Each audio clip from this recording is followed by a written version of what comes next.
Class లో December prelims mains కొత్త class start అవుతుంది. ఈ నెంబర్ కి కాల్ చేసి రిజిస్టర్ అవ్వండి. లిమిటెడ్ సీట్సే ఉన్నాయి.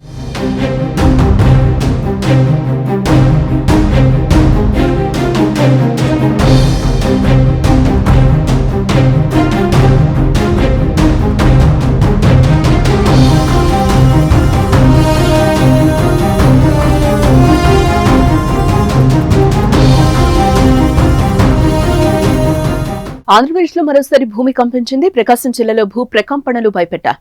ముండ్లమూరు, తుళ్లూరు మండలాల్లోని గ్రామాల్లో భూ ప్రకంపనలొచ్చాయి. తాళ్లూరు మండలంలోని గంగవరం, తాళ్లూరు, రామభద్రాపురంలో భూమి కంపించగా ముండ్లమూరు మండలంలోని శంకారాపురం, పోలవరం, పసుపుగల్లు, వేంపాడులో భూ ప్రకంపనలు వచ్చినట్లుగా తెలుస్తోంది. 2 సెకండ్ల పాటు భూమి కంపించింది. దీంతో ప్రజలు ఇళ్ల నుంచి భయంతో పరుగులు తీశారు బయటకు.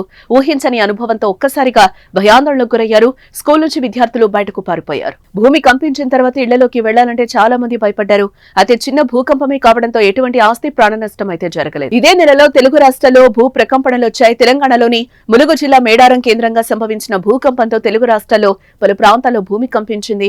ఆంధ్రప్రదేశ్లోని విజయవాడ, విశాఖపట్నం, జగ్గయ్యపేట, ఏలూరు, నందిగామ సహా పలు ప్రాంతాల్లో భూ ప్రకంపనలు వచ్చాయి. తెలంగాణలోని హైదరాబాద్ నగరంలోని పలు ప్రాంతాలతో పాటు ఉమ్మడి ఖమ్మం, రంగారెడ్డి, కరీంనగర్, వరంగల్ జిల్లాల పరిధిలో భూమి కంపించింది.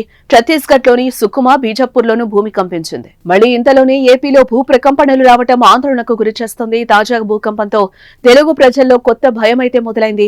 ఇంతకాలం కేవలం వరదలు మినహా ఇతర ఏ ప్రకృతి విపత్తులు తెలుగు రాష్ట్రాల్లో కనిపించేవి కావు. కానీ ఇప్పుడు భూకంపాలు మొదలయ్యాయి. ఇప్పుడు వచ్చింది స్వల్ప భూకంపమే కాబట్టి సరిపోయింది. భవిష్యత్తులో పెద్ద భూకంపాలు వస్తే ఎలా? ఇంతకు తెలుగు రాష్ట్రాలకు భూకంప ప్రమాదం ఏ స్థాయిలో ఉంది? భూకంపం వచ్చినప్పుడు ప్రాణాలు కాపాడుకునేందుకు ఎలాంటి జాగ్రత్తలు తీసుకోవాలి? ఇలా అనేక అనుమానాలు అయితే మొదలయ్యాయి. అయితే మన తెలుగు రాష్ట్రాల్లో భారీ భూకంపాలు తక్కువే కాబట్టి అంతగా ఆందోళన చెందాల్సిన అవసరం లేదు.